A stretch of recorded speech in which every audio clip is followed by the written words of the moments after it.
The ARI1 error on a higher DC inverter indicates a malfunction of the indoor unit temperature sensor. This issue can be caused by a faulty thermistor, issues with the connections, or a faulty printed circuit board (PCB). To resolve this problem, the thermistor system needs to be serviced.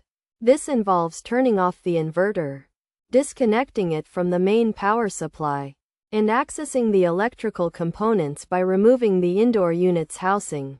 The connection between the thermistor and the PCB should be checked to ensure it is secure, and the wire harnessing between the two components should be examined and repaired or replaced if necessary. Using a multimeter, the resistance of the thermistor can be measured across its terminals at the plug connection to the PCB. If the resistance deviates significantly from the required values, the thermistor should be replaced.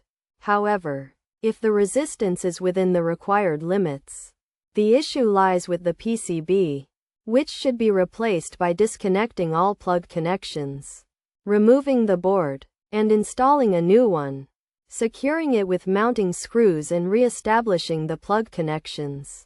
Finally, the inverter housing should be reassembled, completing the repair process.